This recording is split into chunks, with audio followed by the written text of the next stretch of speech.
Everything goes to your sister, Mr. Caldwell said as he read from my father's will. His voice was serious. The lawyer's office felt smaller and darker with every word. My hands stayed folded in my lap while Jessica's smile grew wider. The sunlight caught the diamonds on her bracelet, another gift from Dad. Another reminder that she was always his favorite.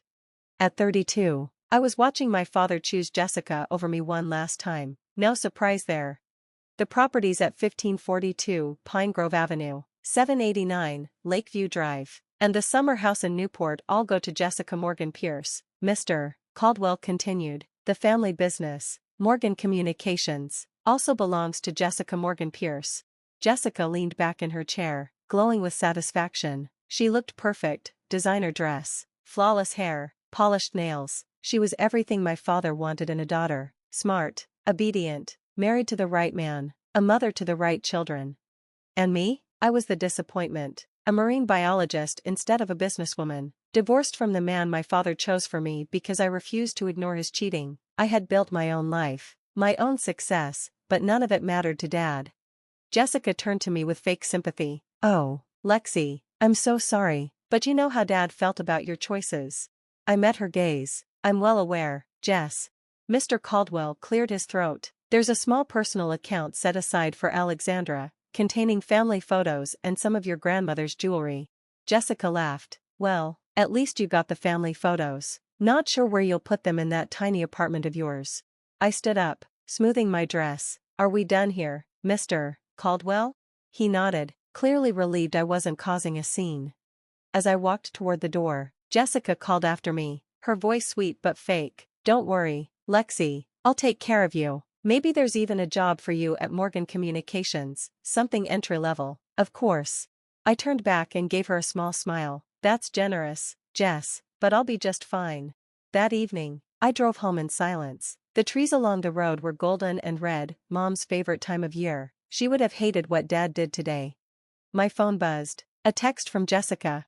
"Dinner tonight? We should talk about your future." I ignored it. I'd been ignoring her fake kindness since Dad's funeral last week. At home, I parked in front of my tiny apartment, a cozy craftsman house I bought, mortgage-free, 3 years ago. I went straight to my office, unlocked the bottom drawer, and pulled out a thick envelope. Mom had given it to me 2 years ago, just a few months before she passed away. "Don't open this until after your father's gone," she had said, holding my hands tightly. "Promise me, Alexandra." I promised. Now, I carefully opened the envelope. Inside were stacks of documents. On top was a letter, written in Mom's familiar handwriting.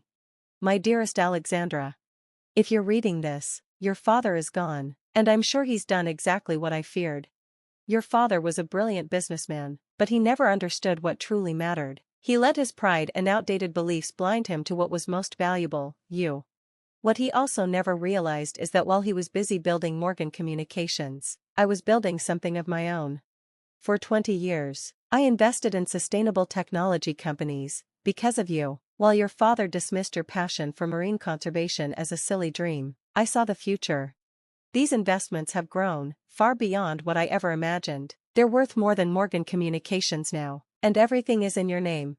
I made sure of it. I transferred everything slowly, legally, and quietly over the years. Jessica can't touch a cent. Use it wisely, my darling. Make the difference I always knew you could. All my love. Mom." My hands shook as I flipped through the documents. Stocks, investment portfolios, offshore accounts, an entire business empire, hidden in plain sight. Dad never had a clue.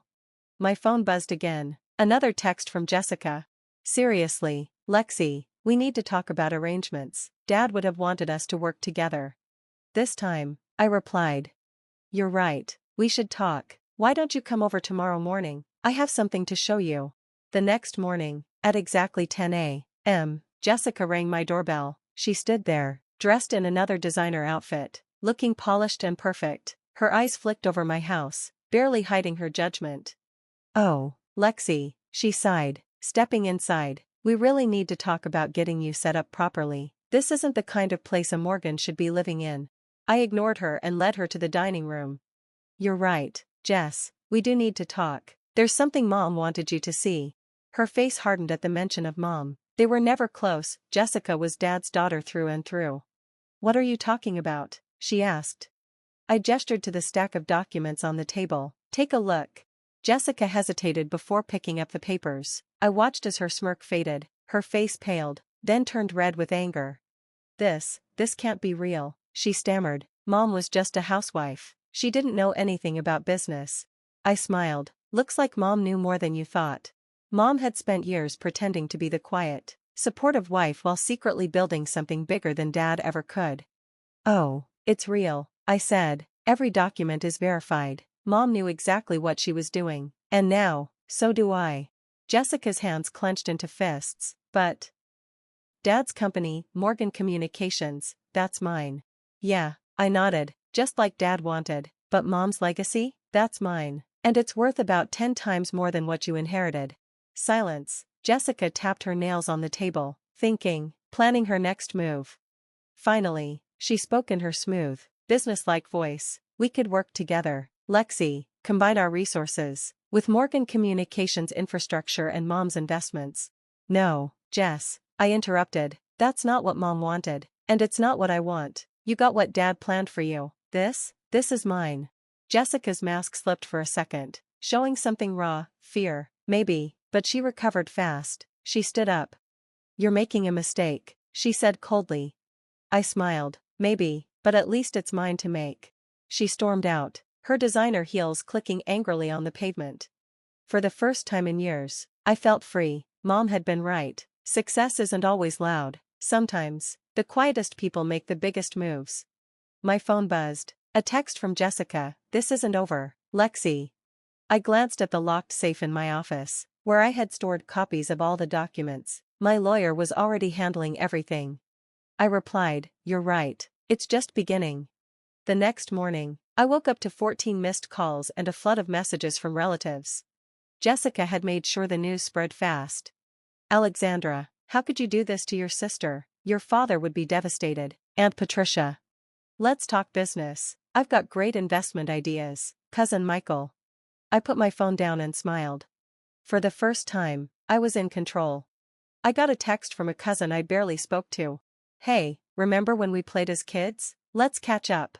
I sighed. I had no time for fake friendliness. First, I visited Sarah Harrison, my mom's lawyer. She greeted me with a knowing smile.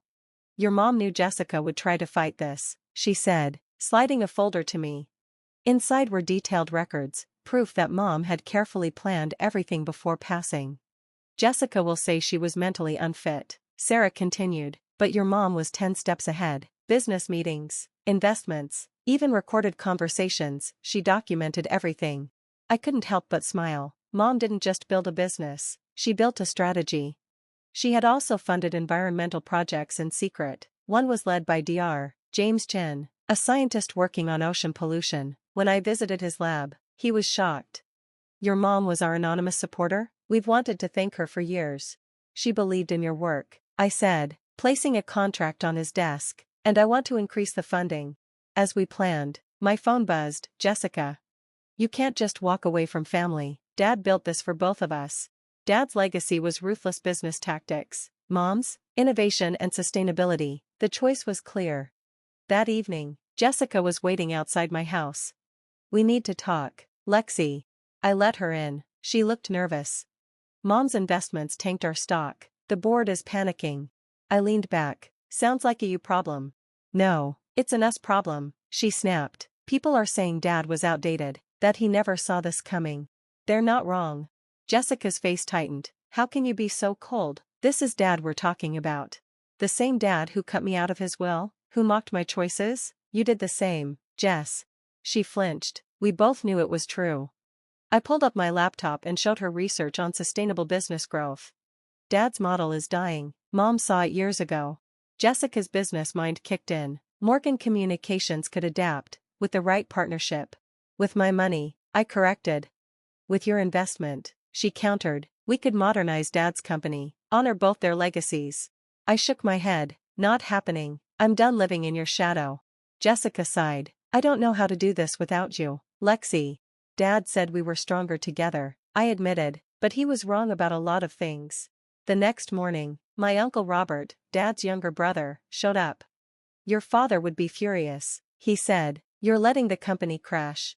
I crossed my arms. No, I'm saving the Morgan name, while you clung to the past. Mom built the future. His face turned red. Your mother didn't understand business. She outsmarted all of you, I said, and now, you're paying the price. That afternoon, I met with a team restoring coral reefs, another project Mom had supported. As I drove, Jessica texted me again. Board meeting tomorrow, last chance to work together. I smiled, thinking of the email I had already sent. Good luck, I have other plans. The next morning, Morgan Communications stock plunged. Jessica stormed into my office. What did you do? She demanded. I glanced at the papers she threw on my desk, emails from panicked investors. Funny how transparency works, I said. Jessica's voice shook. The board is considering selling parts of the company just to survive. They should be worried, I replied. Mom's companies are revealing new technology tomorrow. Morgan Communications looks ancient. Her face fell. You're destroying everything Dad built. No, Jess, Dad destroyed it by refusing to change. Before she could argue, my lawyer Sarah called. Turn on CNBC. The headline read, Morgan Communications Board calls emergency session, CEO position under review. Jessica's face went pale. They can't do this. They can, I said, and they are. That afternoon, Sarah called again. The board voted. Jessica's out as CEO. I let out a breath. Are they replacing her? For now, but they're also considering merging with your mom's companies. I almost laughed. Dad's company, begging for help from the very environmental innovations he once mocked. Not interested, I said. That night, I found an old photo album. Mom at my college graduation, Dad and Jessica weren't there. Mom in her garden, teaching me about ecosystems. She had been preparing me for this moment all along. Jessica texted again. They're destroying everything Dad built. Please, Lexa, help me fix this. I stared at the message before replying. Some things aren't meant to be fixed, they're meant to be transformed. 1 year later, I stood before a crowd, launching an ocean cleanup system, something I had dreamed of for years. Success isn't just about profit, I said, it's about the legacy we leave behind. Jessica sat in the back, quieter than before. After losing her CEO role, she found a new path. Morgan Communications was dismantled, its parts sold to companies focused on sustainability. The Morgan name now meant something better. After my speech, she approached me. Nice speech, she said. Mom would have been proud. How are you, Jess? Really? She hesitated. Surviving. I'm not a CEO anymore, but maybe that's not a bad thing. We walked along the shore. I've been volunteering at a marine education center, she admitted, teaching kids about ocean conservation. I smiled. Mom would have loved that. A few weeks later, Sarah handed me a letter from Mom. Jessica was just as much a victim of your father's rules as you were. If she changes, offer her a chance. That night, I invited Jessica over for dinner. If you're serious about the education center, I said, Mom set up a fund, you could run it. Jessica's eyes filled with emotion. Why would you trust me after everything? Because sometimes people deserve a chance to rewrite their story.